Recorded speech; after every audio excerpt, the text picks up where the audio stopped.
I was standing in the neonatal observation room, signing the emergency guardianship papers for my daughter's baby, when my phone buzzed with a message from a number saved under a name I buried 15 years ago.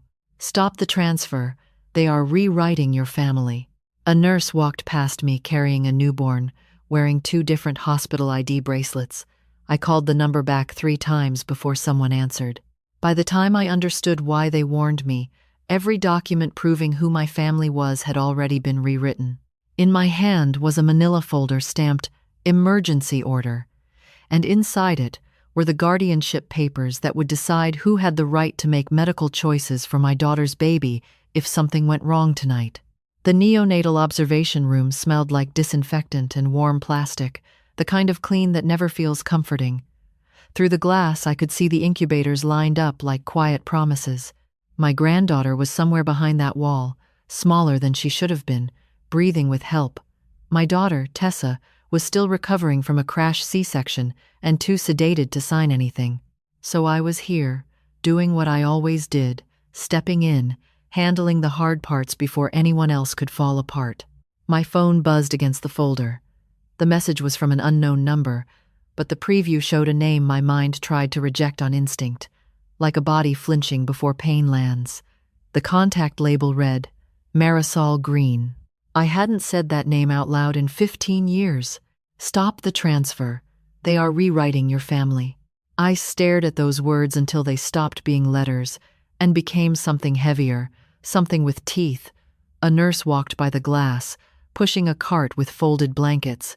One of the newborns she carried had 2 different hospital ID bracelets on the same ankle, one pale blue and one white, both printed with barcodes and names too small for me to read. Nobody seemed in a hurry to fix it. Nobody even looked down. The nurse's face was calm, practiced, the way people look when they have done this so long that the strange becomes normal. I should have been focused on the papers in my hand. I should have been thinking about the baby's oxygen saturation and how Tessa's blood pressure had dipped when they wheeled her out. I should have been texting my attorney, asking him to meet me at the hospital, because this guardianship transfer was supposed to be airtight and routine. That is what the social worker had said. It is what my son-in-law, Carter, had said when he met me at the elevator, with eyes red from crying and his hands shaking as if grief had loosened every bone in his body. But the message sat there like a warning label no one could scrape off. I called back once. It rang until the line went dead. I called again. And again. On the 3rd call, a voice picked up that sounded older than I remembered, rough around the edges, like someone who had spent years swallowing words they should have screamed. "Renee," she said. My name in her mouth made the room tilt. I put my back against the wall so I would not sway, so the staff would not look at me and decide I was another problem they had to manage tonight. "Marisol," I said, carefully, like saying it wrong would summon something worse. "How do you have this number?" "You still keep the same area code," she replied. "You always said you liked things consistent." My throat tightened. 15 years ago, I had been the kind of woman who believed consistency meant stability, that if you built the right systems, people could not fall through the cracks. It was a comforting lie for someone who built her career around cracks. "What transfer?" I asked. "What are you talking about?" "Those papers you're holding," she said, and my fingers clenched on the folder so hard the cardboard bent. "The ones you think are for the baby." I did not answer. I did not correct her. I could not, because I had not told anyone on that number where I was or what I was signing. The hospital had security. The NICU had locked doors. This was supposed to be safe. "You shouldn't sign anything tonight," Marisol continued. "Not in a hospital, not under emergency. That word is how they get you to move fast. They need you to move fast." My eyes went to the papers again. My signature line was already highlighted in yellow. The social worker, a kind woman named Beth with tired eyes, had smiled at me and said it was just standard. I had believed her because I have sat on the other side of that desk. I have watched families crumble in crisis. I built a national foster care nonprofit because I spent my 20s and early 30s believing that if you did things right, if you cared hard enough, you could keep children from becoming statistics, I built Harbor House Network from a spare room in a church in Charleston. Now we operated in 7 states. We had donors, press, partnerships. We had influence. People called me when they needed something fixed quietly. Governors posed with us. Senators quoted my reports. I had a reputation for being relentless and moral. The kind of woman who took kids out of dangerous homes and dared anyone to call her the villain for it. Tonight, I was just a grandmother in a hospital hallway holding a folder. "What do you mean they're rewriting my family?" I asked, keeping my voice level because I had learned long ago that panic is something predators can smell. There was a pause on the other end, and I heard the faint sound of traffic, maybe a highway, maybe a street with late-night buses. Marisol did not sound like someone sitting comfortably anywhere. "You adopted Tessa," she said. "You did it the right way. You did it publicly. You did it with court records and home studies and television cameras because Harbor House was getting attention and everybody loved the story." I did not like the way she said it, like my daughter had been a headline before she was a child. "She was 9, Marisol continued.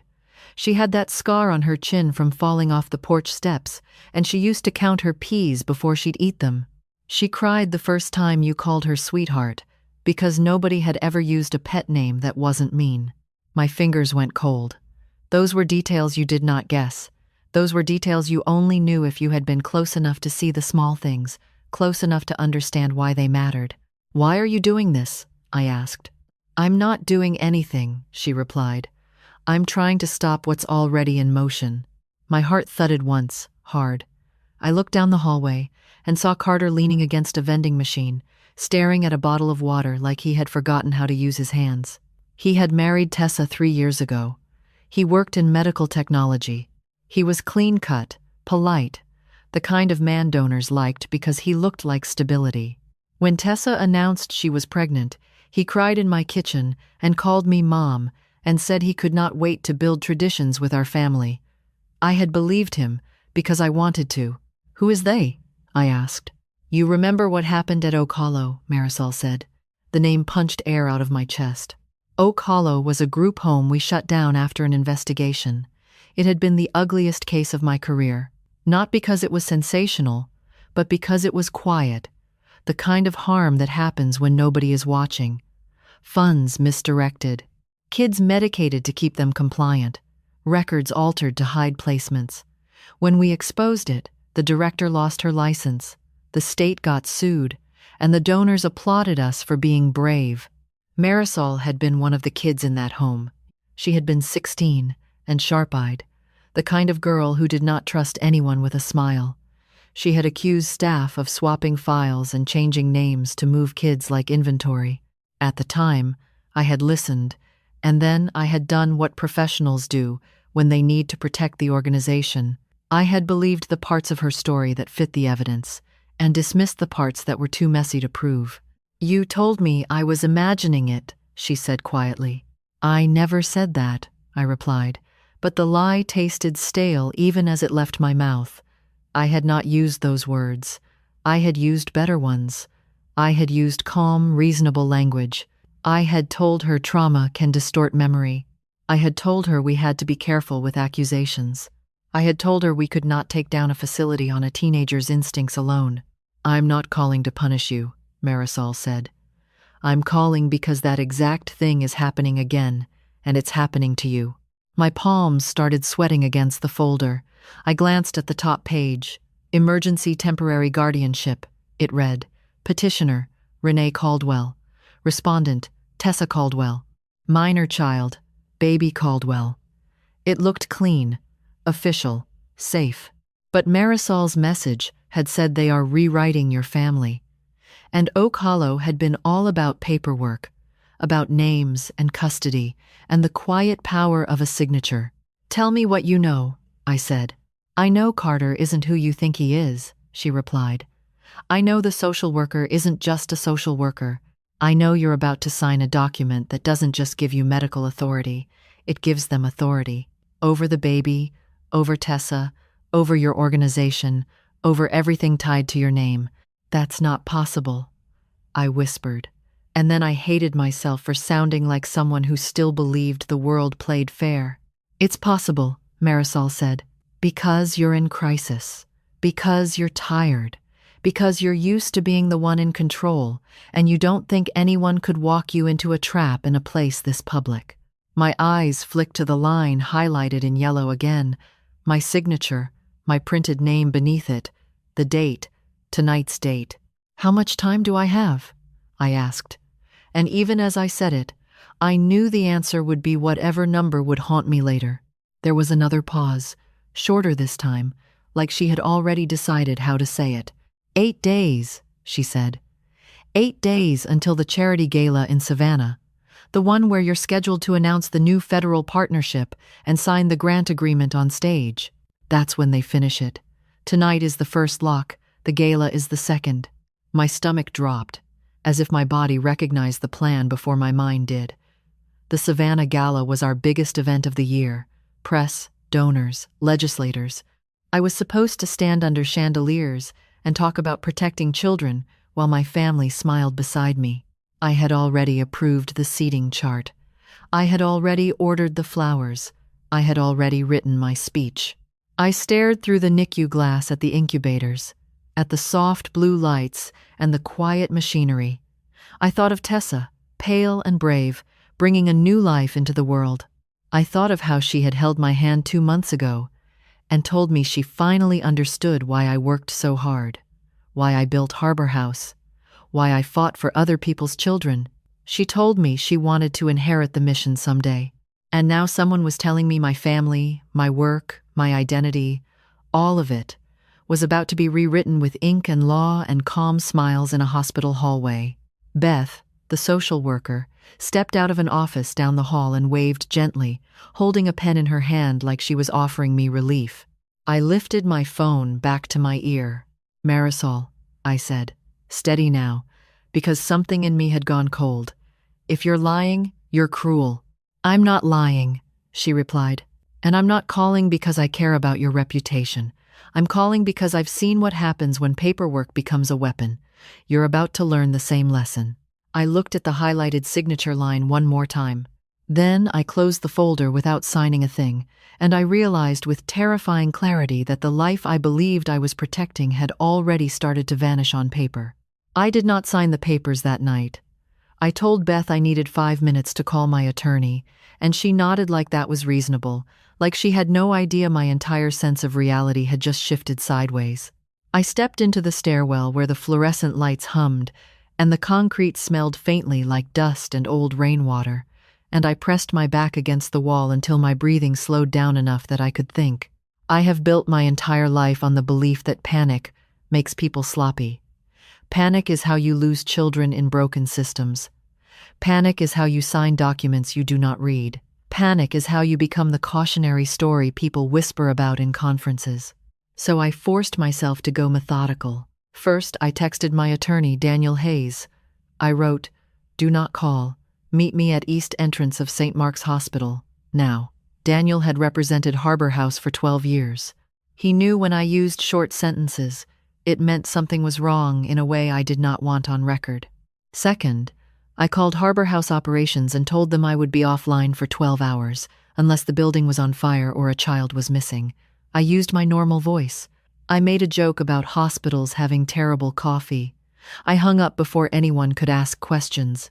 Then I called Carter and told him I was grabbing air outside and needed 10 minutes. He sounded grateful, distracted, exhausted. If he was lying to me, he was good at it. That thought lodged somewhere deep in my chest where it hurt and stayed. While I waited for Daniel, my mind kept pulling backward, not to tonight, but to the place where everything that mattered to me started. I was 28 when I founded Harbor House Network. At the time, it was just Harbor House, singular, 1 converted church classroom and 3 metal folding beds we got donated by a community center that was closing.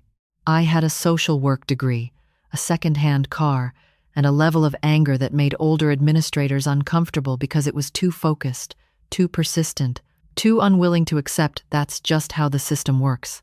I had grown up in Columbia, South Carolina, the oldest daughter of a mechanic and a nurse. We did not have much money, but we had dinner together every night, and my mother believed in showing up. When I was 9, my best friend disappeared into foster care after her mom overdosed. No one would tell me where she went. No one would tell me if she was safe. That silence stayed in me like a splinter. By the time I graduated college, I knew 2 things. I wanted to work in child welfare, and I did not want to become the kind of professional who used policy language to hide the fact that kids were getting lost in paperwork. Harbor House grew faster than I expected. Churches donated space. Donors liked my bluntness. I told them exactly what their money did and exactly what it would not fix. Within 5 years, we had 3 group homes, 2 transitional living programs, and a waiting list longer than I could sleep at night thinking about. That was when I met Tessa. She was 9 years old, sitting on the edge of a plastic chair in a county office waiting room, her feet not touching the floor.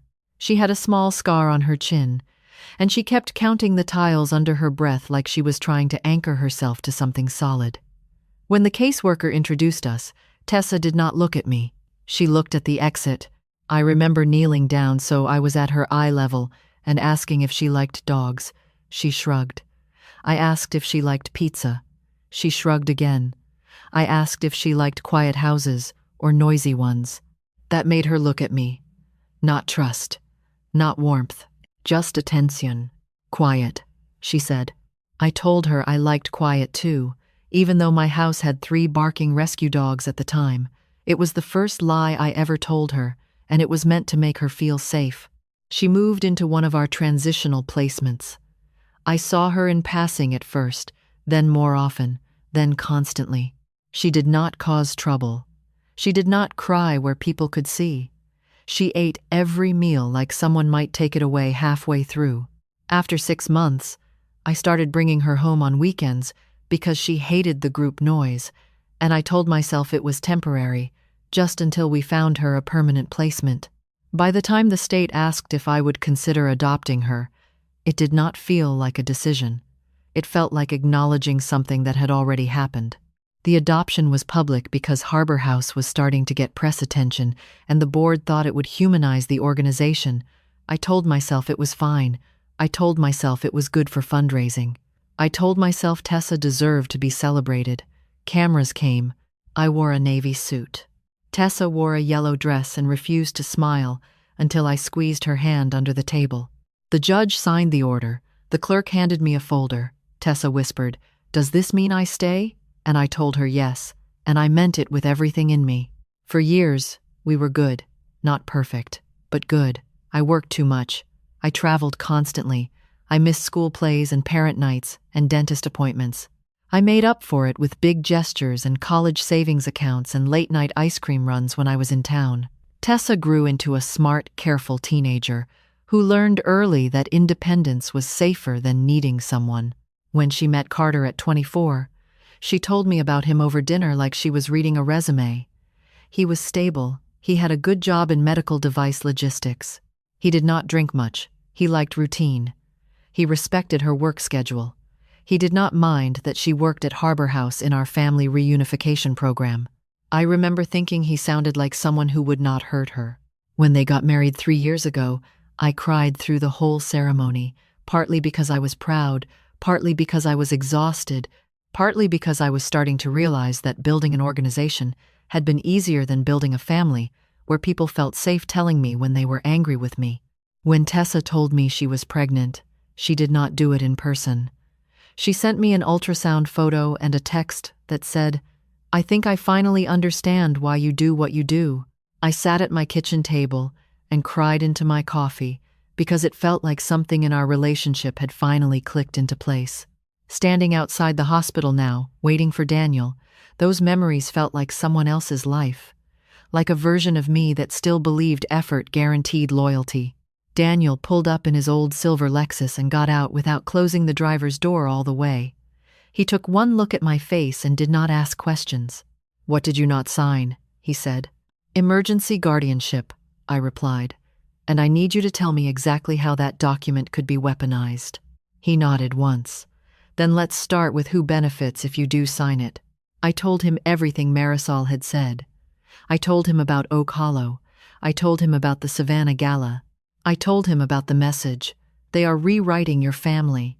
Daniel listened without interrupting, which is why I have kept him for 12 years. When I finished, he exhaled slowly. If someone wanted control, he said carefully, not just over the baby, but over medical decisions, data access, legal standing in emergency situations, and potential authority to act on behalf of you or your daughter, an emergency guardianship could be structured to open that door, especially if combined with other documents you might have signed earlier thinking they were routine. My stomach tightened. Like what? Medical data sharing agreements, digital identity authorizations, board contingency documents, anything tied to crisis succession planning. I thought about the stack of papers Carter had asked me to review last month. He said they were standard hospital network partnership updates. I signed them while answering emails. The night air felt colder. "Renee," Daniel said quietly, "when did you last do a full audit of who has access to Harbor House donor data, client records, and executive authority triggers?" 6 months ago, I said automatically. Then I stopped. No, that's when the last report was delivered to me. And who oversaw the audit process? Tessa's department, I said, and hearing it out loud made something inside me crack open. I stared back at the hospital entrance, at the automatic doors sliding open and closed as nurses, families, and security guards moved in and out under bright white lights. I had spent 30 years protecting children from systems that erased them with paperwork. And now, standing in a parking lot in Charleston with my attorney beside me and my phone buzzing again in my hand, I was starting to understand that someone might have spent just as long learning how to use those same systems against me. Daniel and I did not go back inside right away. Instead, we sat in his car with the engine running, the air conditioner humming low, both of us staring at the hospital entrance like it might start talking if we waited long enough. I watched families move through the sliding doors carrying flowers, overnight bags, balloons tied to plastic weights shaped like stars. Ordinary life, ordinary fear, ordinary hope. The kind of environment where people sign things without reading them because the stakes feel too immediate to slow down. "Walk me through exactly what you've signed in the last 60 days, Daniel said finally, pulling a legal pad from his glove compartment. He clicked a pen and looked at me with the same calm focus he used in depositions. I closed my eyes and forced my brain to rewind. "Hospital partnership renewal," I said. "That was 3 weeks ago. Carter brought the packet home," said Street. "Marks wanted expanded data sharing permissions so NICU follow-up care could coordinate with Harbor House family placement programs." Daniel wrote something down. "Go on. 2 weeks ago, board contingency update, standard stuff. If I'm incapacitated, who gets temporary executive authority over donor relations and federal grant communications?" "Who was listed?" he asked. "My deputy director normally, but we updated it because she's retiring in March." I swallowed. It was moved to interim review status pending permanent reassignment. "Who was managing that transition?" he asked, even though I think he already knew the answer. "Tessa," I said. The words sat between us, heavy and final. Daniel nodded slowly. "Anything else?" "Last week, biometric security authorization for Harbor House main server building. We switched to facial and fingerprint access because we had a phishing attempt in January." "Who coordinated that vendor?" "Tessa and Carter," I said. "Carter said his company had contacts who could get us better pricing." Daniel stopped writing and looked at me. "That is not illegal," he said carefully, "but it is efficient. If someone wanted layered access." My chest felt tight, like the air in the car had thinned. "Renee," he said quietly, "none of this proves malicious intent. But it does create a structure where someone could step into authority quickly if certain triggers were activated. Medical emergency, executive incapacity, legal guardianship shift, data sharing expansion. You see the pattern." I saw it. I just did not want to see it connected to my family. My phone buzzed again. Carter's name lit the screen. I stared at it for a full 3 seconds before answering. "Hey," I said, keeping my voice normal. "Sorry, I needed air." "Of course," he said. His voice sounded tired, strained, exactly like a man whose wife was recovering from emergency surgery. Tessa's stable. She's asking for you when she wakes up. My throat tightened. That was the part that hurt the most. Tessa always asked for me when she was scared, even as an adult. It was the one place in our relationship where she let herself be small. "I'm coming back in," I said. "Just needed a minute." "Did Beth get you the guardianship packet?" he asked casually. "Yes," I said. "I'm reviewing it." There was the smallest pause. So small most people would miss it. "Okay," he said. "They just need it in case something changes overnight." "Of course," I said. We hung up. Daniel exhaled through his nose. "You hear that?" "Yes," I said. "He wants confirmation it's signed." "Or he wants confirmation you're still on track," Daniel said. I closed my eyes again and pictured Tessa at 9 years old, counting tiles on a floor so she would not cry in front of strangers. I pictured her at 16, staying up late to help younger Harbor House kids with homework. I pictured her at 22, crying in my driveway when she thought she might never feel normal around people who grew up with intact families. If she was part of something that could destroy everything I built, I did not know how to hold that reality and keep breathing at the same time. "We need proof," Daniel said. "Not instinct, not fear. Proof." I nodded. "Then we start with access logs." Harbor House kept detailed logs for everything. Server access, donor database queries, case file downloads, federal reporting portal logins. We did it because transparency protected us, because auditors loved us, because I believed systems could protect the vulnerable. If someone had been inside those systems quietly, there would be footprints. "I want a silent audit," I said. "No alerts, no internal flags." "I know someone," Daniel said. "Cyber forensic consultant, former DOJ contractor, discreet." "Call them," I said. We sat there another minute, neither of us moving, like stepping back into the hospital would make everything irreversible. "Renee," Daniel said finally, "if this is what you think it is, you need to prepare for the possibility that someone close to you isn't just being influenced. They may be choosing this." I nodded once. I did not trust myself to speak. Inside the hospital, the lighting felt harsher than before, the air colder, the hallway louder, even though no one was raising their voice.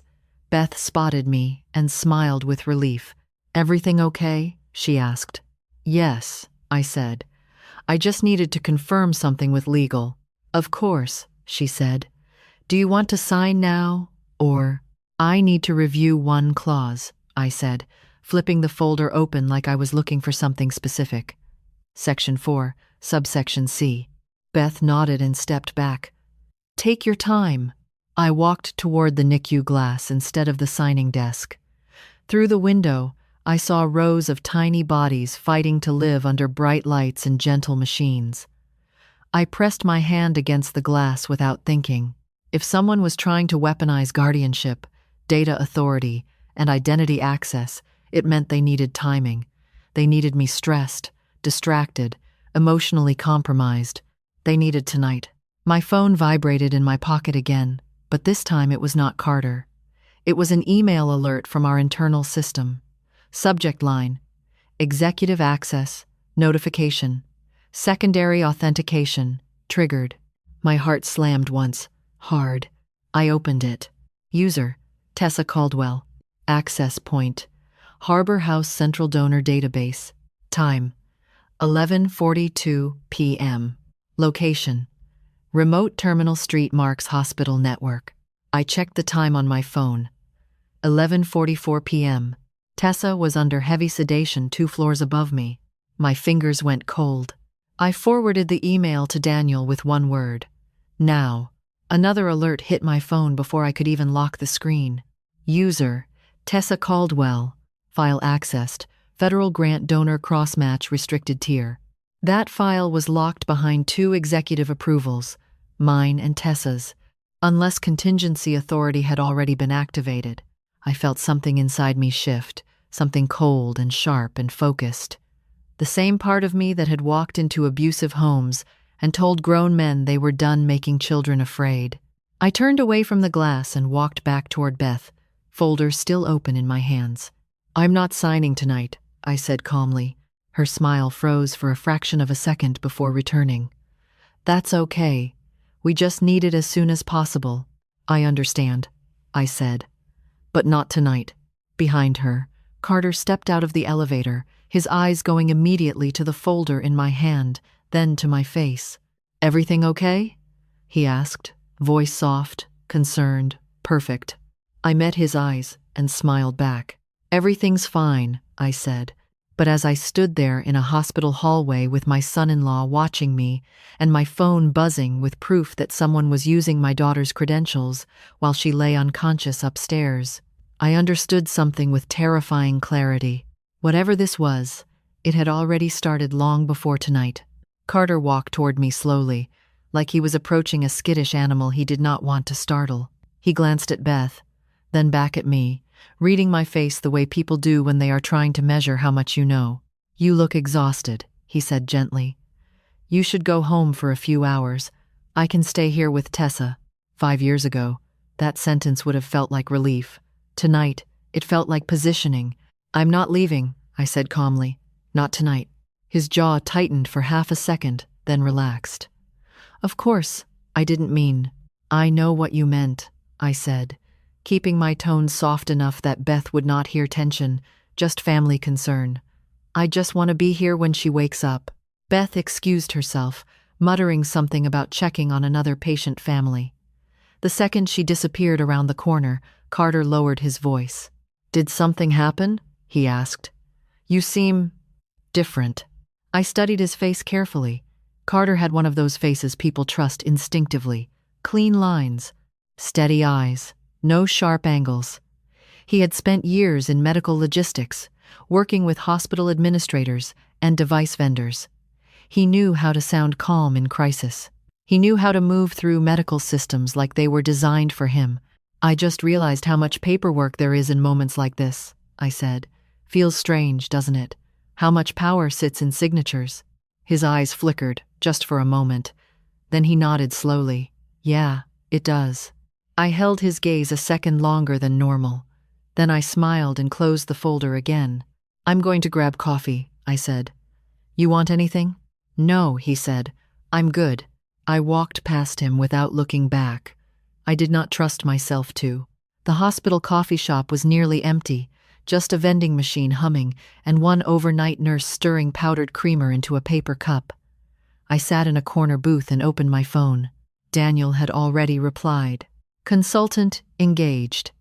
ETA. 45 minutes. Do not confront anyone. Do not sign anything. Save all alerts." Another message followed. "If credentials are being used while Tessa is sedated, this is no longer theoretical." I leaned back against the booth and closed my eyes. For a moment I let myself feel it, the grief, the fear, the slow, sick realization that whatever was happening was not impulsive. It was built, layer by layer, quietly, patiently, like Oak Hollow. The memory came back sharp and unwelcome. Oak Hollow had looked perfect on paper. Clean inspections, positive staff reviews, balanced budgets. When Marisol started telling me about files being swapped, medication logs being altered, names changing in ways that made it hard to track where kids had been placed, I believed the parts I could verify. I launched audits. I pushed the state to investigate, but I never went as far as she wanted, because going further would have meant admitting something worse. That systems could be weaponized slowly. That paperwork could become a living thing if the right people controlled it. And now someone was using that same blueprint against me. My phone buzzed again. This time it was Marisol. I answered without speaking. "You saw the alerts," she said. "Yes," I said quietly. "They're moving faster than I thought."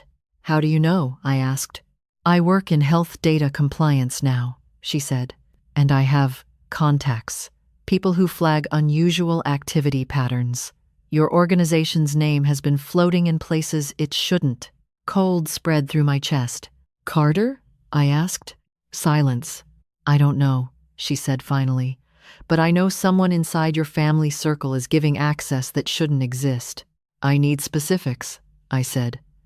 Not instincts, not warnings. Facts. You remember Dr. Ellen Voss? She asked. The name hit me like a physical shove. Dr. Ellen Voss had been the clinical director tied to Oak Hollow's medication oversight. She had never been charged with anything. She testified in front of a state review board and walked away with her license intact. But she disappeared from public practice within a year. She resurfaced, Marisol said. 2 years ago, private consulting, medical data integration, hospital system transition work. Where? I asked. Multiple states, she said.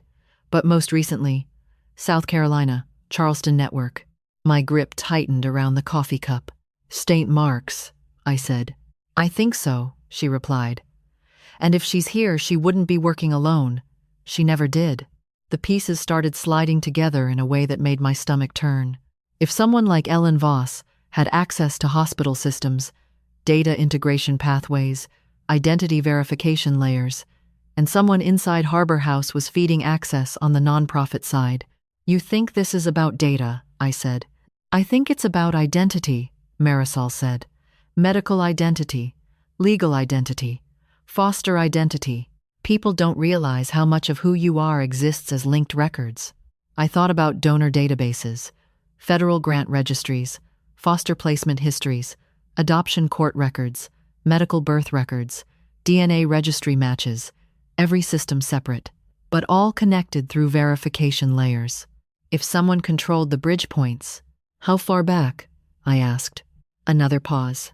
Maybe longer than you want to know, she said quietly. I closed my eyes. I need you to send me everything you have, I said. Every name, every contract, every connection. I will, she said. But Renee, if this is what I think it is, they didn't start with you. What does that mean? I think they started with someone who could get close to you naturally, she said. Someone you would trust.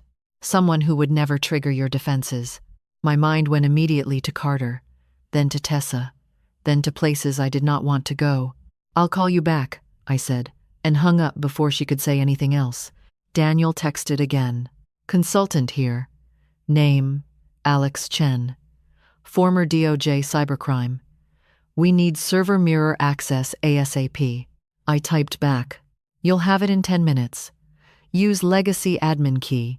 Do not trigger internal alerts. I stood up and walked back toward the elevators, heart steady now, mind moving into the cold clarity that had built Harbor House from nothing. When I stepped back into the NICU waiting area, Carter was sitting alone, elbows on knees, staring at the floor like a man praying. He looked up when he heard me. You okay? He asked. Yes, I said. He nodded slowly. Good. I sat across from him, close enough to feel his presence, far enough that he could not read my phone screen if it lit up. Tessa's strong, he said after a minute. She'll get through this. I know, I said. He hesitated. You didn't sign yet?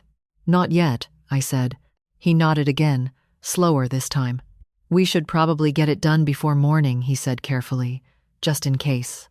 I looked at him, really looked at him.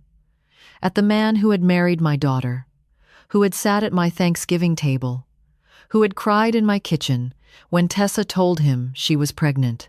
Carter, I said quietly, when did you first meet Dr. Ellen Voss? The color drained from his face so fast it almost looked like a lighting change. For a moment, he said nothing. Then he swallowed. I don't know who that is, he said. I held his gaze and nodded slowly, like I believed him. But as I sat there in a hospital waiting room with my son-in-law lying to my face and my phone buzzing with silent proof that someone was inside my systems, I understood something with absolute certainty. This wasn't just about stealing money. Someone was trying to take control of who my family legally existed as. I did not push Carter any further that night, not because I believed him, because I needed him calm, predictable, unaware of how much I was starting to see. I told him I was going upstairs to check on Tessa. He nodded, relief flickering across his face like he thought the moment had passed. Maybe he thought I was just another exhausted mother clinging to routine. Maybe he thought I was still the woman who trusted systems because she helped build them. He had forgotten something important. I did not just build Harbor House to save children. I built it by learning how predators think. The elevator ride up to the maternity recovery floor felt longer than it should have. Hospitals at night exist in a strange quiet, not peaceful, just muted, like the building is holding its breath between emergencies. Tessa's room was dim except for the monitors. She looked small in the bed, pale under fluorescent light, hair pulled back, oxygen cannula resting under her nose. Machines beeped in steady rhythms. Proof she was still here, still mine, still the child who once asked if adoption meant she got to stay. I pulled a chair close to her bed and sat down. "Hey, baby girl," I whispered, even though she could not hear me. For a minute, I let myself just be her mother. I brushed hair off her forehead. I adjusted her blanket. I counted her breaths like I used to when she had nightmares as a kid and crawled into my bed shaking. Then my phone buzzed. "Daniel, Chen has mirror access. Pulling 90-day logs now." Another message followed seconds later. "Preliminary anomaly found. Need you ready for bad news." My stomach tightened. I typed back, "Send it." 3 dots appeared, disappeared. Then my screen filled with a forwarded file summary. Unauthorized credential bridging pattern Harbor House, plus St. Mark's network. Below it, timestamps, login nodes, credential chains. Then the line that made my hands go numb. Primary cross-system authentication token created. 14 months ago. 14 months. Tessa had announced her engagement to Carter 15 months ago. I sat very still, staring at the numbers, while machines beeped around me and my daughter slept under hospital sedation. Another message came through. Token originally authorized, using dual sign-off, executive override plus departmental authorization. I knew what that meant. 2 approvals. Mine and Tessa's. Except, I had never signed anything authorizing cross-system identity token creation, which meant one of 2 things: forgery, or I had signed something I did not understand. The next message from Daniel hit harder. Initial access node, Harbor House Secure Donor Archive. My chest tightened. The donor archive was our most protected database, not just because of money, because donors included judges, state officials, federal liaisons, and private adoption advocates, people whose names were tied to policy decisions, placement funding, oversight committees. If someone controlled donor identity cross-referencing, they could influence investigations, slow audits, redirect scrutiny. My phone buzzed again, this time from Marisol. "You need to look at adoption registry cross-link tables. Now." I typed back, "Explain." Her response came fast. "If someone links medical birth records plus foster intake records plus adoption finalization records, they can rewrite legal lineage paths inside digital systems, not legally at first, but operationally." I read it twice. Rewriting family without touching court orders. Just changing which digital record feeds which verification system. Insurance, school registration, federal benefits, medical history, background checks. If enough systems accepted a version of identity, it became real. I stood up and walked into the hallway, closing Tessa's room door quietly behind me. I called Daniel. "Tell me straight," I said when he answered. "Worst case scenario." He did not hesitate. If someone had 14 months of access to donor networks, medical integration pathways, and identity bridge tokens, they could create shadow identity structures. Parallel verification trails. "Meaning?" I said. "Meaning," he said carefully. "They could make it look like someone else has legal proximity to your family structure, enough to trigger emergency authority in specific situations. Emergency authority, guardianship, medical override, nonprofit executive contingency." My head started to pound. "Why now?" I asked. "Because hospitals create the perfect legal chaos," he said. "Emergency medicine lowers verification thresholds. Everyone assumes urgency equals legitimacy." I pressed my hand against the hallway wall. "Do we know who created the original token?" I asked. Silence. Then Daniel said, "Yes." My chest went tight. "Tell me," I said. "Tessa's credentials were used," he said. "But the originating device fingerprint traces back to Carter's company network. I closed my eyes. For a second, grief hit so hard I thought I might physically collapse. Then something colder replaced it. Focus. What about Dr. Ellen Voss? I asked. We're checking, he said. But Chen already found consulting payments routed through a shell vendor tied to St. Mark's infrastructure upgrade. Timeline? I asked. 16 months, he said. 16 months. Before Tessa got engaged. Before Carter moved in with her. Before he started attending Harbor House holiday dinners and calling me Mom. Renee, Daniel said quietly, I need you to prepare for something else. What? I asked. If this was built that slowly, he said, your family might not be the original target. The hallway felt colder. What do you mean? I asked. I mean, he said, someone might have engineered proximity to you through relationships, not the other way around. I ended the call without saying goodbye. For a long moment, I stood there listening to hospital sounds, distant carts, elevator chimes, someone crying quietly 2 rooms down. Then my phone buzzed again. This time it was an internal Harbor House alert. Secondary identity sync request, pending executive confirmation. Attached file preview. Proposed emergency family structure verification update. My hands shook as I opened it. Inside was a draft mapping chart. At the top, Caldwell, family, primary, lineage, node. Below it, branching structures. One branch labeled, authorized guardian pathway pending activation. Under it, a name I did not recognize. Not Carter, not Tessa, not me. A woman's name, Lydia Voss. Voss. I stared at it until the letters blurred. Then another line below it, relationship status. Pending legal confirmation, extended maternal authority claim. Someone was trying to insert a new maternal authority pathway into my family record chain, not just steal control, replace it. I leaned back against the wall, phone clutched in my hand, heart beating slow and heavy now, like something inside me had accepted the war whether I wanted it or not. 14 months of planning, 16 months of infrastructure access, and now, tonight, the emergency guardianship would have activated the final bridge. I slid down into the hallway chair and stared at the ceiling lights. I had spent my life protecting children from systems that erased who they were, and now I understood the real horror. Someone wasn't just trying to destroy my family. They were trying to become it. I did not go back into Tessa's room right away. I sat in that hallway chair with my phone in my hand and stared at the name on the screen until it stopped looking like letters and started looking like a verdict. Lydia Voss. Not Ellen Voss. Not the doctor tied to Oak Hollow. Someone else. Family name connection. Close enough to matter. Distant enough to hide. I forwarded the document to Daniel and typed one line. Find her. Everything. The reply came fast. Already on it. Chen digging through state licensing, adoption records, medical affiliations. I locked my phone and forced myself to stand.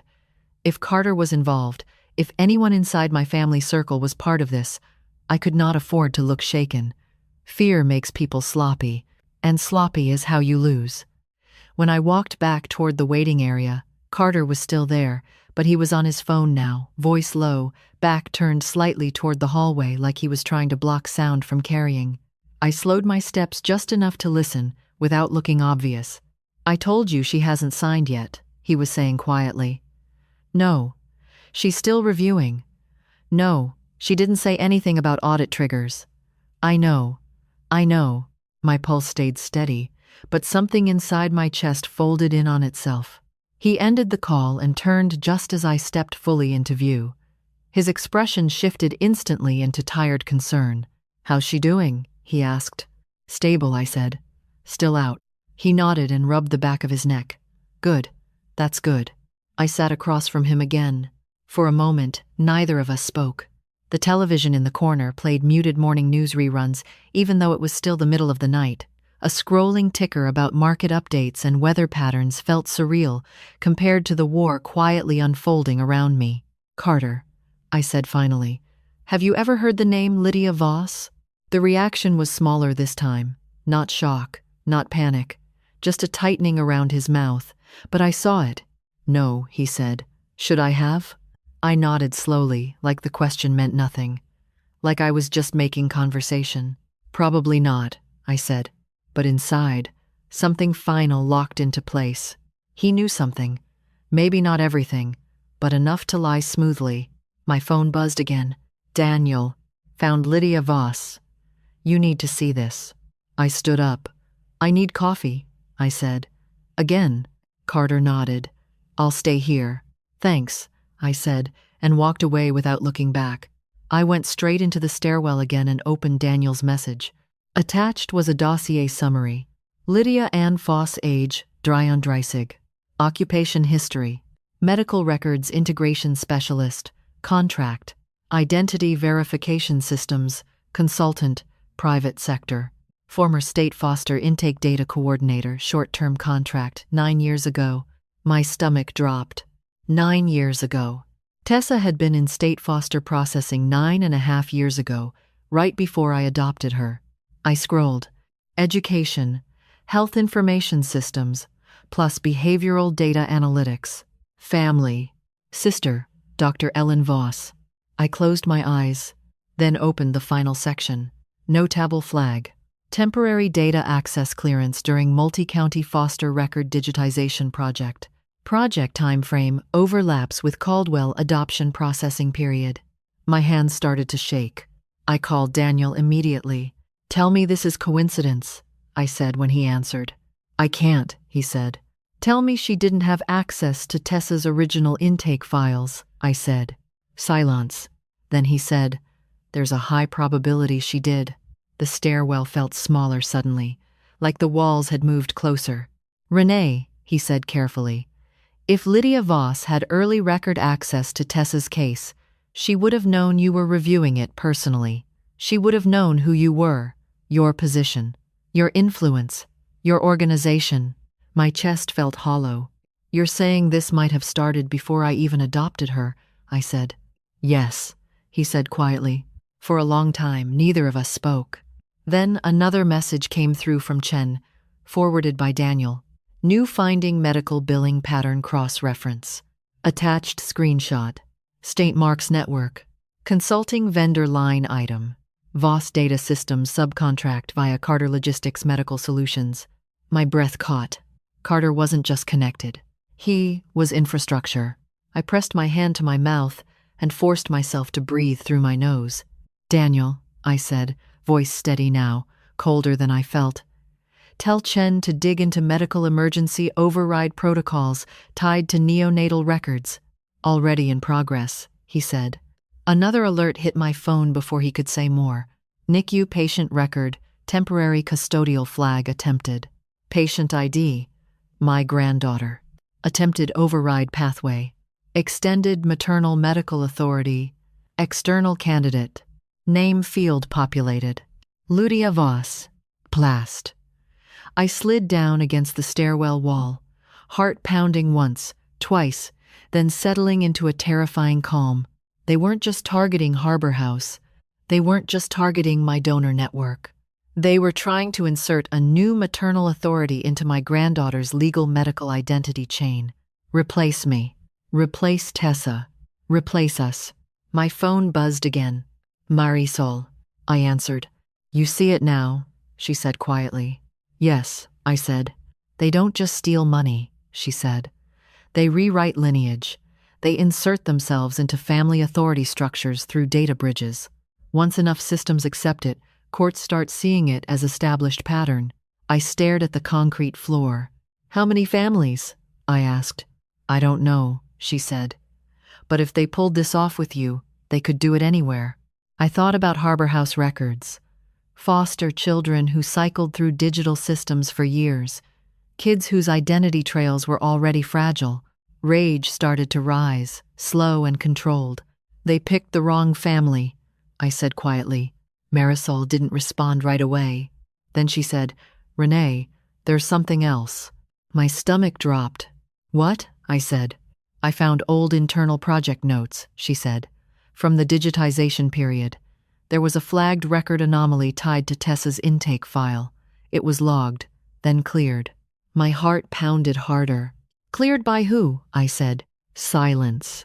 Then she said, "By you." The world went very still. "I never cleared anything without investigation," I said automatically. "I know," she said gently, "but the digital signature was yours." My vision tunneled, which meant one of two things. Someone had been using my credentials, or someone had been inside my systems longer than I ever imagined. I ended the call slowly and stared at my reflection in the small stairwell window. For the first time since this started, a thought surfaced that scared me more than anything else. If this began during Tessa's adoption processing, if someone had been shaping data around her identity from the beginning, then maybe this wasn't just about taking my family. Maybe this was about something worse. Maybe someone had been building a claim to my family for almost a decade. I stayed in the stairwell longer than I should have, not because I was frozen, but because I needed to make one decision before I walked back into that hospital hallway. I could still pretend this was confusion. I could still tell myself Carter was being used. I could still hope Tessa had no idea, or I could accept that I was no longer just a mother protecting her family. I was the target of something engineered, patient, and systematic. I pushed myself off the wall, straightened my shoulders, and wiped my face with both hands. When I stepped back into the hallway, I was no longer reacting. I was planning. The first rule of crisis strategy is control information flow. Whoever built this had been studying my systems for years. That meant they expected me to respond a certain way. They expected panic. They expected confrontation. They expected me to rush to protect Tessa and the baby emotionally instead of structurally. They did not expect me to go quiet. I texted Daniel. Phase shift. No alerts. No visible legal moves yet. Build evidence silently. His reply came immediately. Understood. Chen agrees. We move dark. Good. I walked back into the waiting area. Carter stood when he saw me, like he always did when he thought I was overwhelmed, like he was trying to be supportive without crowding me. "I'm going to stay the night," I said simply. "Of course," he said quickly. Too quickly. "I also need access to the hospital family portal," I said. "They said guardians can monitor vitals and lab updates remotely." He nodded. "Yeah, I can help you set that up." "Thank you," I said. I watched his face carefully. If he hesitated, I would have seen it. But he moved smoothly, pulling his phone out, walking me through login steps, showing me where neonatal updates would appear. If he was part of this, he had rehearsed this level of calm. Good. That meant he thought he was still in control. While he talked, I took screenshots of everything. Portal structure, authentication steps, device sync permissions. I memorized where manual override requests were logged. When he finished, he handed my phone back to me. "There," he said. "Now you can check any time." I smiled. "I appreciate that." Inside, I was cataloging every word, every movement, every time he watched my face instead of the screen. Around 3 a.m, Carter finally fell asleep in the waiting chair. His head leaned back, mouth slightly open, exhaustion winning over whatever adrenaline had been running through him. I stood slowly and walked down the hallway toward the visitor business center. Every hospital has one now.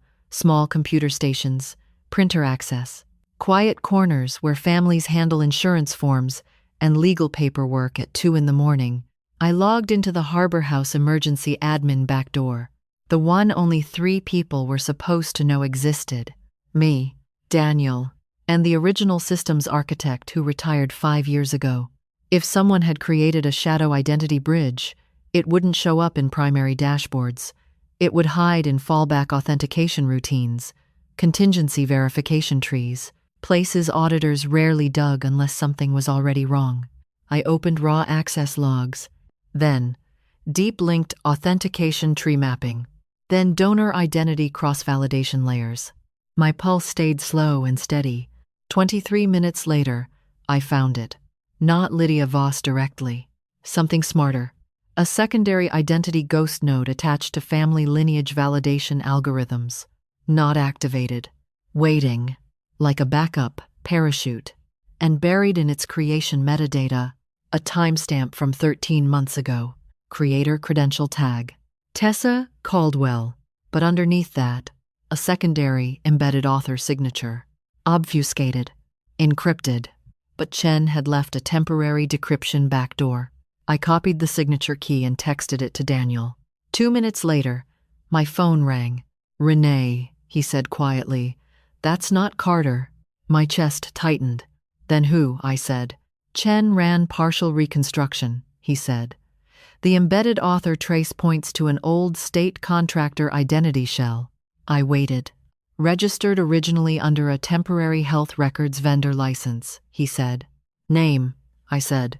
Silence. Then he said, "Lydia Voss," but using a different legal alias at the time. My hands went numb. "So she built a ghost lineage insertion protocol," I said slowly. "Yes," he said. "And parked it inside your organization's deepest fallback verification layer." "Waiting for what?" I said. "Waiting for the right crisis moment to activate it," he said. I closed my eyes. Hospital emergency. Sedated mother. Premature infant. Guardianship. Shift pressure. Remote credential access already established. This was the activation window. My phone buzzed again. "Chen, this time. Found something else. You need to see." Attached file. Savannah Gala. Federal Partnership Signing Ceremony. Below it, a legal staging checklist. Emergency Executive Contingency Clause. Temporary Identity Authority Recognition Protocol. If activated, the gala signing would permanently establish linked authority recognition across federal funding identity channels. I felt cold from the inside out. They weren't just trying to insert themselves into my family. They were planning to formalize it publicly, legitimize it, make it irreversible. I texted Daniel. "We moved to phase 2. He replied immediately. "Define." I typed back. "We let them think they're winning, because if I moved too early, they would scatter. Shut down ghost nodes, burn digital trails. I needed them comfortable. I needed them thinking I was still the same woman who trusted process over instinct." I walked back into the waiting area and sat down across from Carter again. He stirred awake a few minutes later and blinked at me. "You okay?" he asked sleepily. "Yes," I said. He nodded and rubbed his face. "Morning shift will be here soon," he said. "We'll probably need to revisit the paperwork." "I know," I said softly. And as I sat there, watching my son-in-law yawn and stretch like any normal exhausted husband, I felt something inside me settle into a new shape. Not fear, not grief. Something sharper. Because for the first time since this started, I wasn't reacting to their plan anymore. I was building my own, and when this ended, they weren't just going to lose access to my family. They were going to lose everything they had built to take it. By the time the first hints of morning light pushed through the hospital windows, I had already decided how this was going to end. Not in a hallway, not in a private legal filing, not quietly. If they wanted legitimacy through public authority, then that was exactly where I would dismantle them. The Savannah Gala had always been positioned as our biggest expansion moment.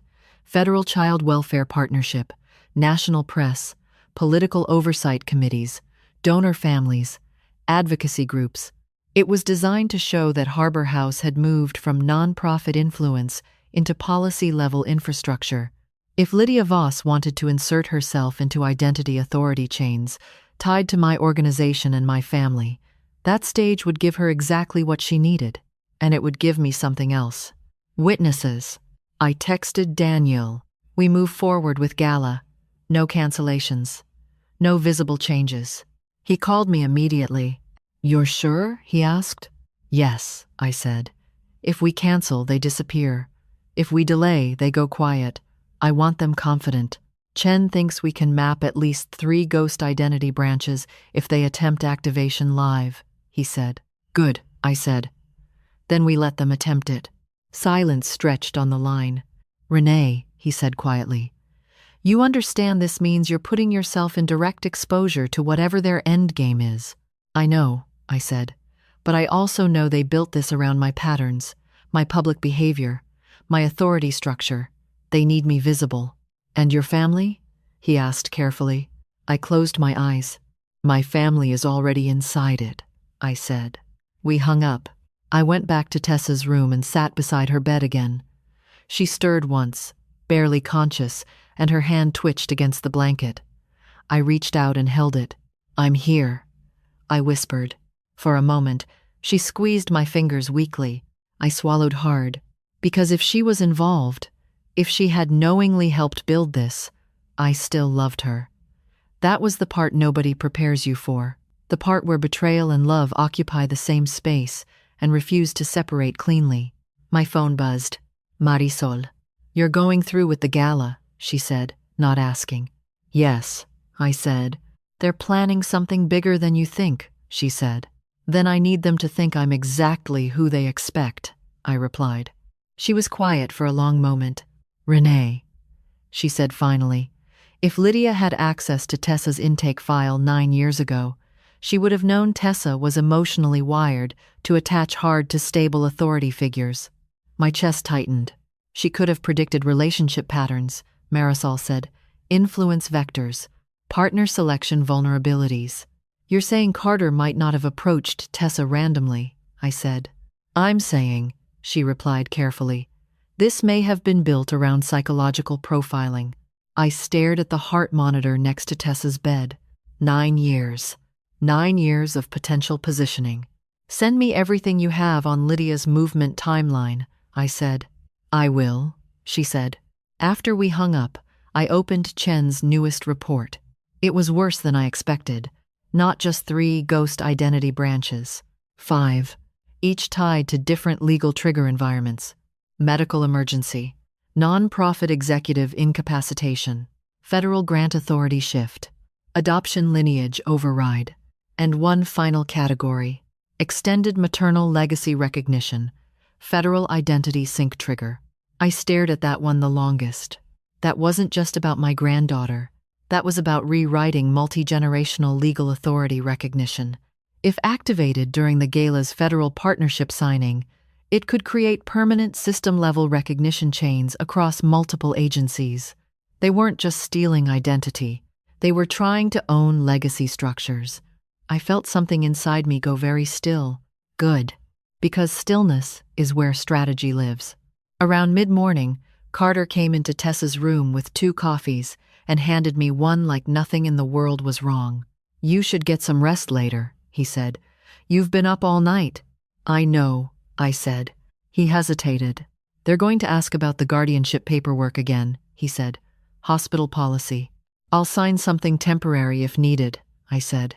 Relief flickered across his face. Good. Let him think I was folding. Around noon, Daniel texted, "Chen has full trap architecture ready. If they attempt activation at Gala, we capture origin node, routing chain, and embedded author credentials live." I replied, "Good. Coordinate with federal cybercrime quietly. No visible law enforcement presence yet." Then another message came through. "We found something else in Lydia's historical record. You need to see in person, not text safe." I closed my phone and leaned back in the chair beside Tessa's bed.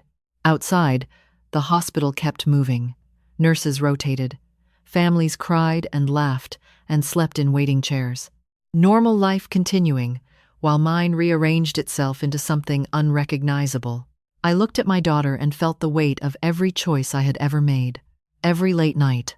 Every missed school event. Every time I chose the organization over family dinner. And now, whether she was victim or participant, she was at the center of something I had helped build by creating systems powerful enough to be weaponized. That afternoon, as sunlight filled the room and Tessa finally started to wake properly, she looked at me, confused and scared and vulnerable. "Mom?" she whispered. "I'm here," I said, holding her hand. "Is the baby okay?" she asked. "Yes," I said. "She's strong." Tears filled her eyes.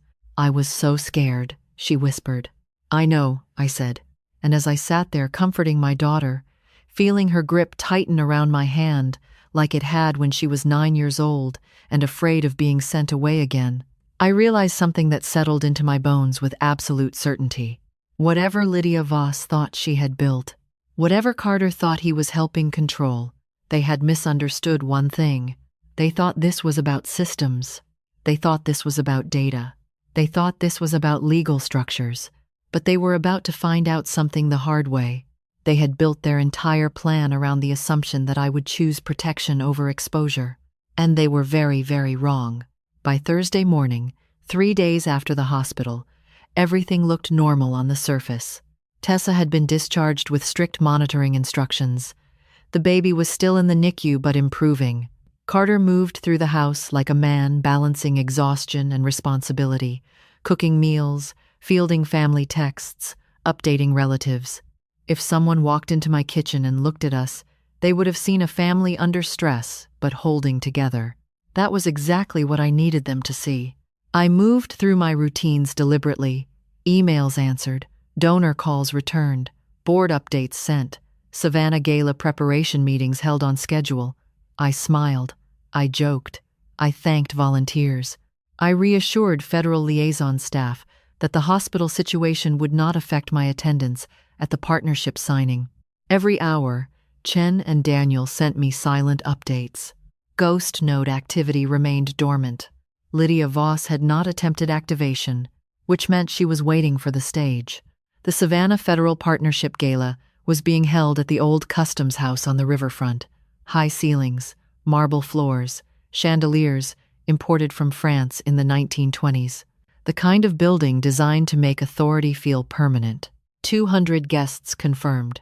Federal Child Welfare Oversight Committee members, state adoption policy directors, private donor families, 3 sitting judges, press from 2 national outlets, and the U.S. Department of Family Services Regional Deputy Secretary. Exactly the kind of environment where identity authority shifts could be normalized quietly. Friday afternoon, Daniel and I met in a private conference room at Harbor House headquarters. Chen joined remotely. On the screen behind him, I could see live mapping trees of the ghost identity branches. They haven't triggered anything yet, Chen said. But background ping activity increased after the hospital. Testing? I asked. More like, preparing, he said. Daniel slid a printed document across the table to me. Federal Signing Protocol Addendum, he said. I scanned it.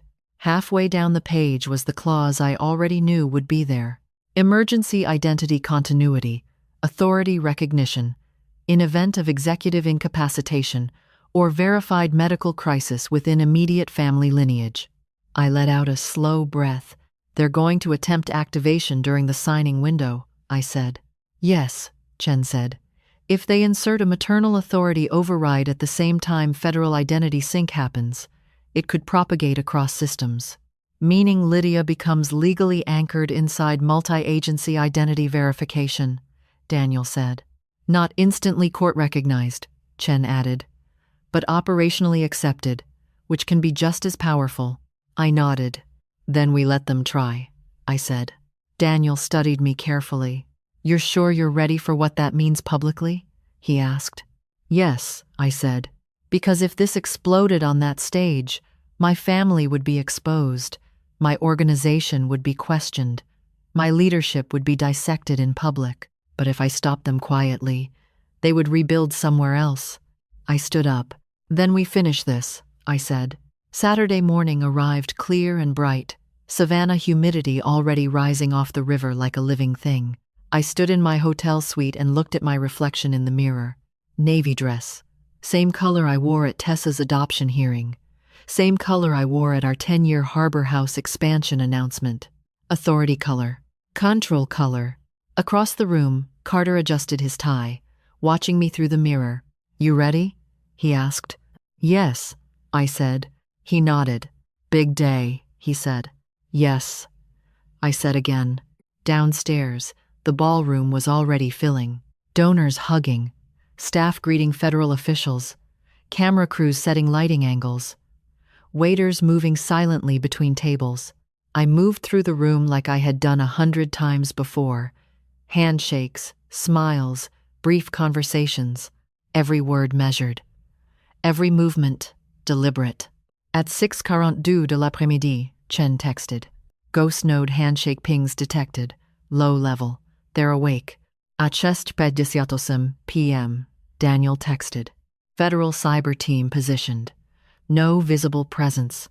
At 7:10 p.m., Carter stepped away to take a call near the balcony doors. At 7:12 p.m., my phone buzzed. Unknown number.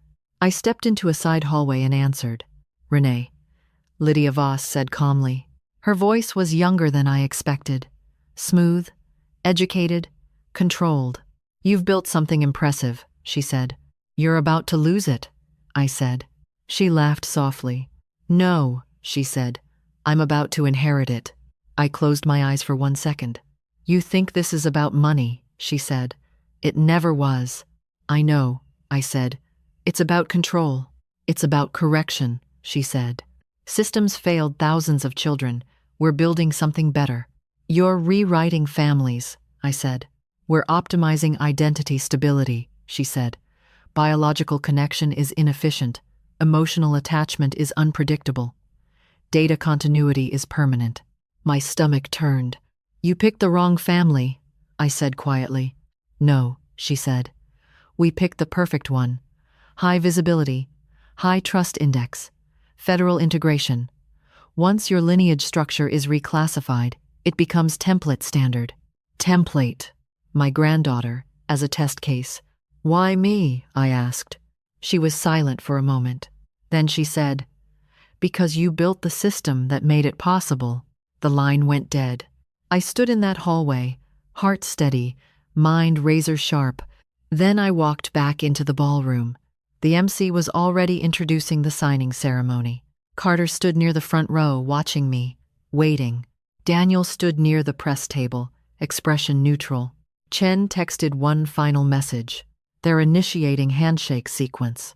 I walked onto the stage under chandelier light, applause rising around me, cameras flashing, federal officials smiling like this was another milestone moment in child welfare history. I took my place behind the podium. And as I looked out at 200 people who believed this night was about progress, about partnership, about protection, I understood with perfect clarity that in less than 10 minutes, every hidden truth was about to come into the light. The applause faded as I stepped fully behind the podium. The ballroom lights felt hotter than they should have, reflecting off polished marble and glass, and the dozens of cameras pointed toward the stage. I adjusted the microphone slightly, buying myself 2 seconds to breathe, to steady the part of me that was still a mother and not just a strategist. Good evening, I said, my voice carrying clean and steady across the room. Thank you all for being here tonight. When we founded Harbor House, we believed that stability changes outcomes, that when children know who they belong to and who belongs to them, everything else becomes possible. I let the words settle. They were true. That was the part that hurt the most. In my peripheral vision, I saw Carter shift his weight slightly. He was standing near the second row, one hand resting casually on the back of a chair, face composed, supportive, the perfect son-in-law, the perfect partner to the daughter of a woman like me. My phone vibrated once in my hand, hidden behind the podium. Chen. Handshake sequence active. External maternal authority insertion attempt detected. I kept my expression calm. I want to thank our federal partners, I continued, because systems only work when they are built on trust. Another vibration. Ghost node branch 3, activating. Lydia Voss credential request embedded. I shifted my speech notes slightly and placed my phone flat against the podium surface so I could see alerts without moving my hands. This partnership, I said, represents something larger than funding. It represents accountability. It represents transparency.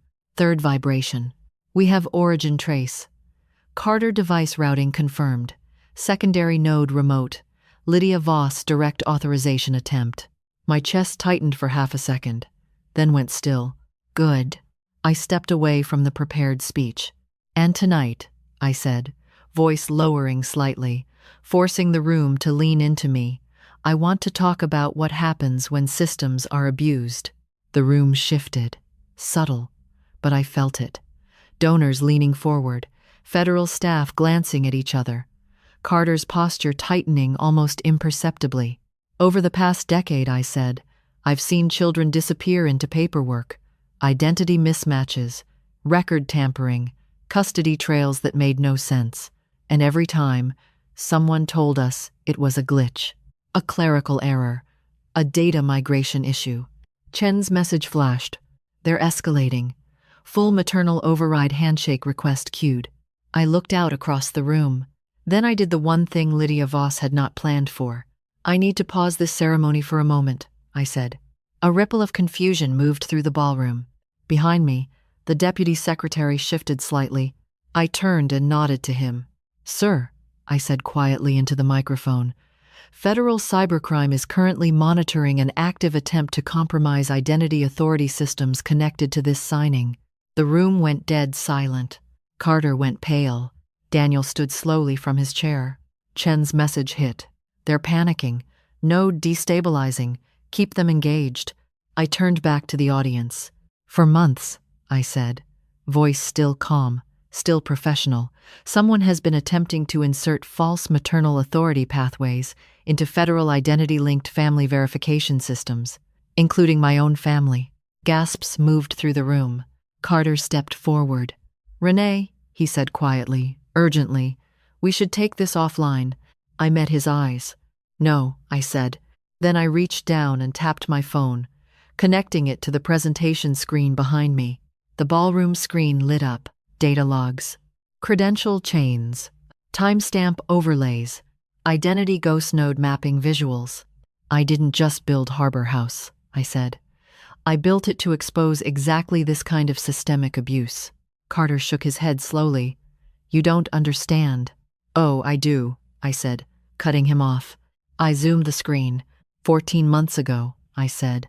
A cross-system identity token was created using my daughter's credentials, without her knowledge.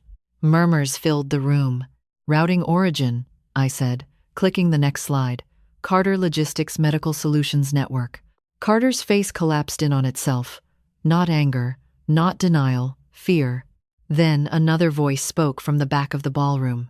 Clapping, slow, measured. Well done, Lydia Voss said as she stepped forward from the crowd.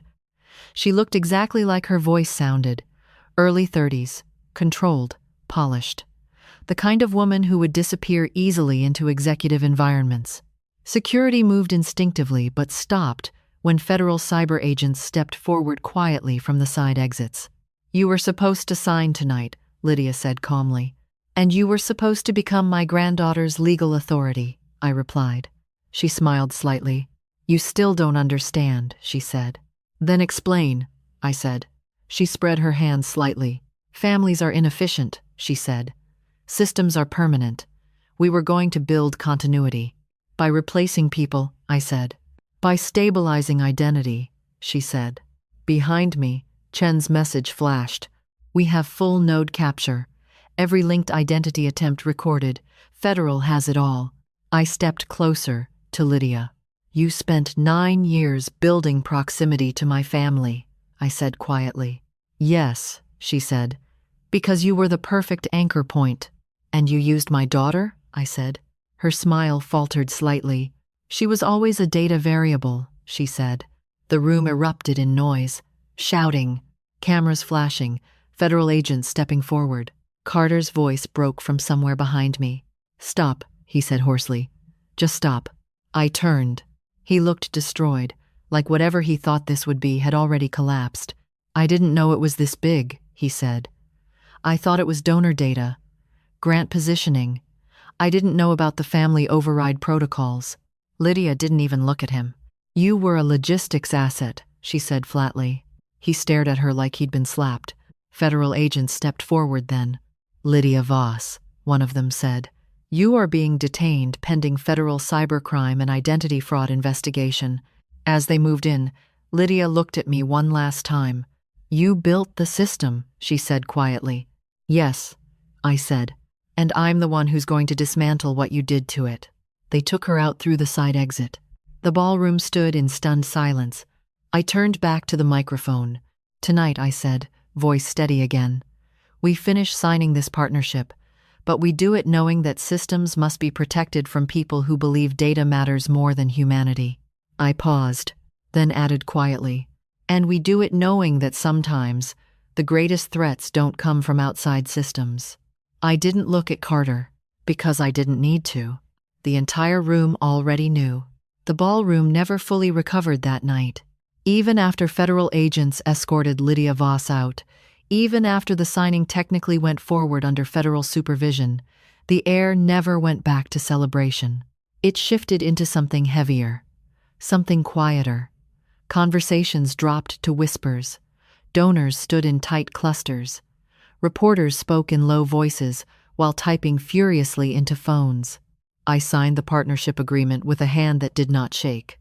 Not because I was strong, because something inside me had already broken, and broken things sometimes become very still. After the ceremony ended, Daniel stayed close to me without hovering. Chen texted periodic updates as federal teams began seizing server mirrors and identity bridge backups tied to Lydia's network. The federal deputy secretary shook my hand twice and said something about resilience and institutional integrity. I nodded at the right moments and heard none of it. Because Carter was gone, not arrested, not detained, just gone. Daniel noticed first. He slipped out during the removal, he said quietly. I nodded. I figured, I said. Federal will find him, he said. I know, I replied.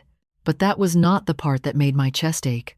The part that hurt was the memory of him cooking breakfast in my kitchen 3 days ago. The way he used to refill Tessa's coffee without asking. The way he cried the first time he heard our granddaughter's heartbeat.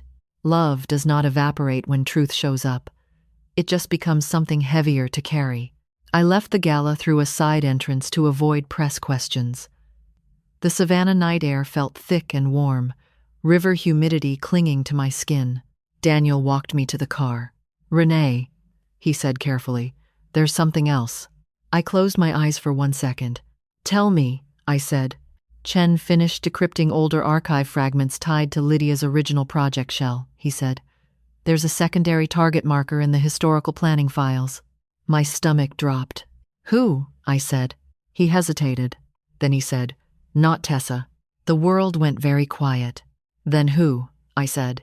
You, he said. I didn't move. Didn't breathe. Renee. Lydia's early documentation didn't center on Tessa as the primary target, he said. It centered on you. Your identity, your federal authority influence, your organizational legacy. I stared out at the dark river beyond the parking lot lights. She positioned through Tessa to get to me, I said slowly. Yes, he said. And Carter? I asked. We don't know yet, he said. But based on what he said tonight, he may not have understood the full scope. I nodded. That made sense. Carter had always been ambitious but not visionary. He would have understood money, influence, access.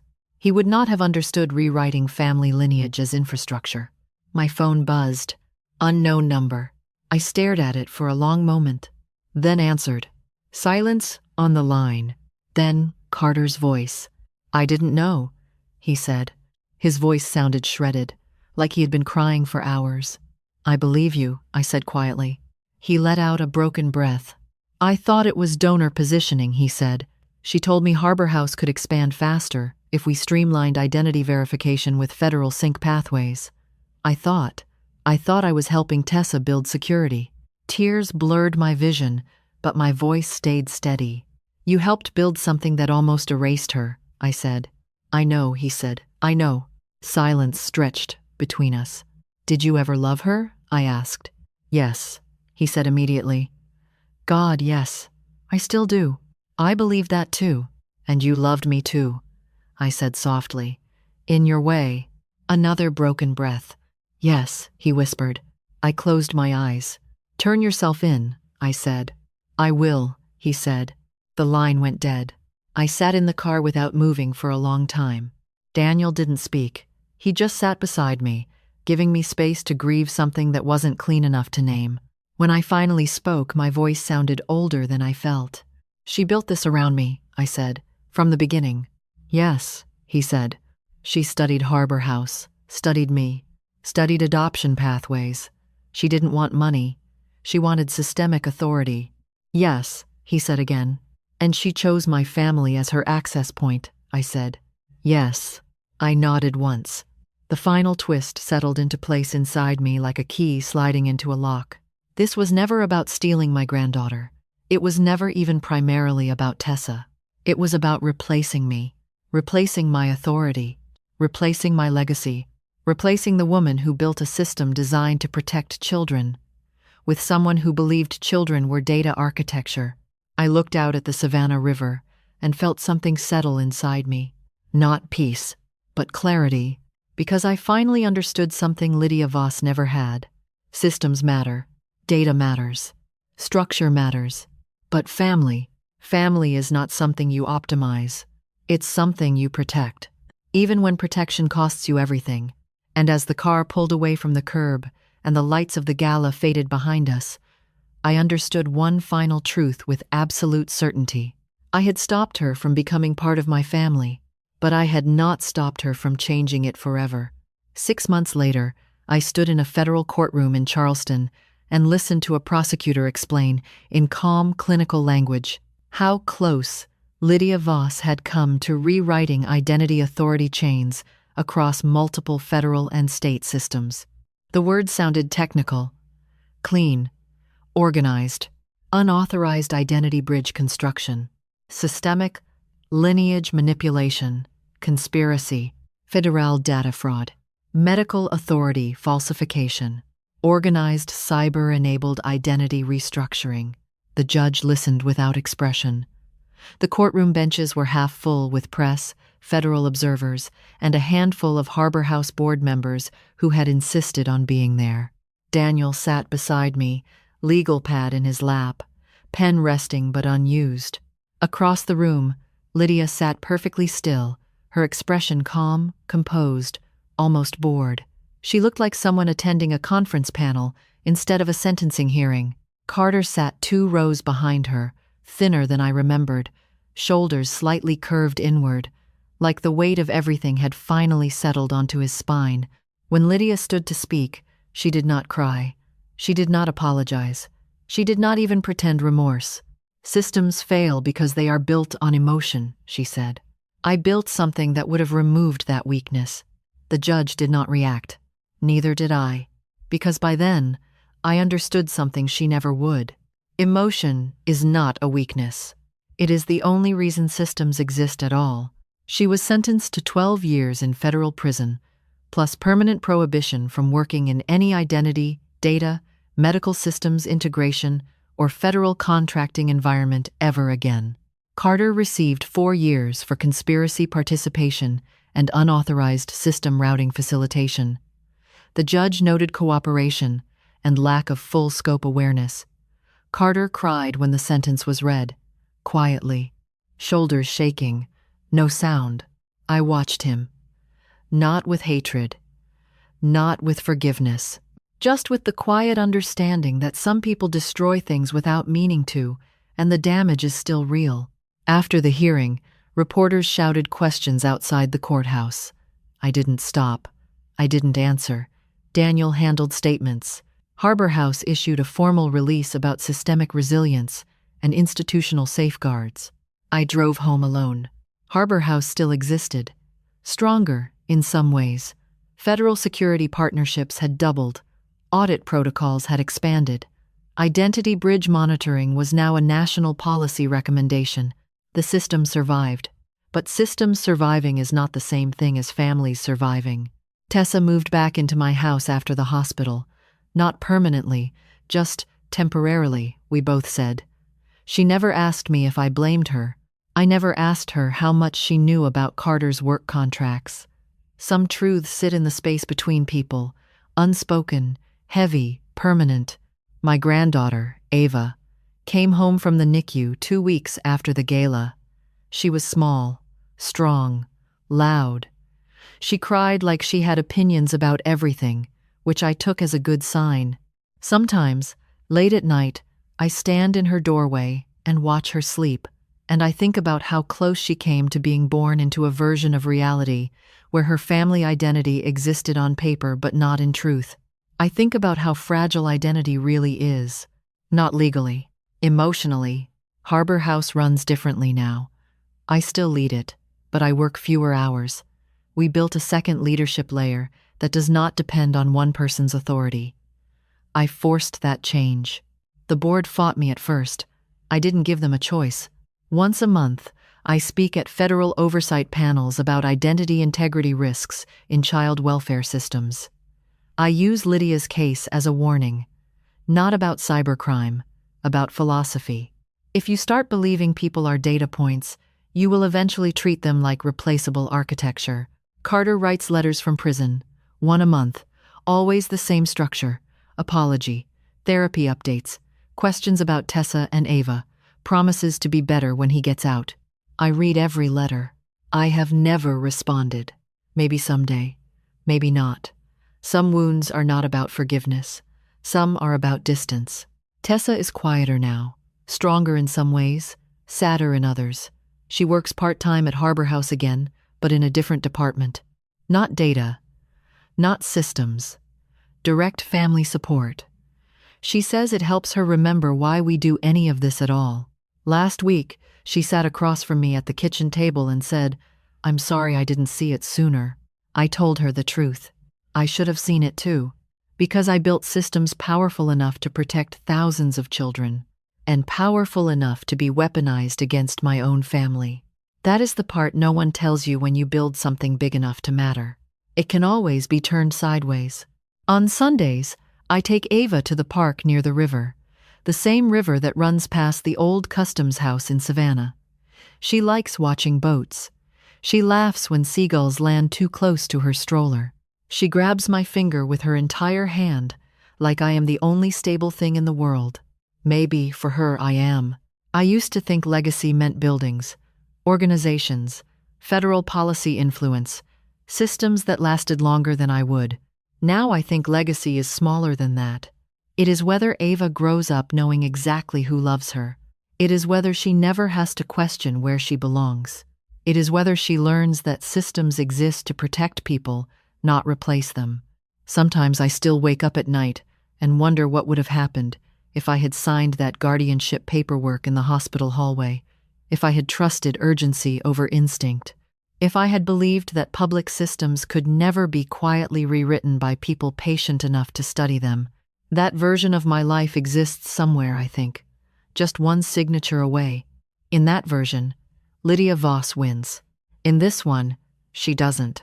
But winning doesn't feel like victory the way people think it will. It feels like standing in a house you saved from burning while holding the memory of everything that almost turned to ash. My name is Renee Caldwell. I built a system to protect children from disappearing, and the hardest lesson I ever learned is this: the greatest threats to family don't always come from outside it. Sometimes they come from people who believe they know how to build a better version of it. And if there is one thing I want anyone listening to this to remember, it is this: protect your systems, but protect your relationships more. Because when systems fail, you can rebuild them. When families fail, you live with the silence.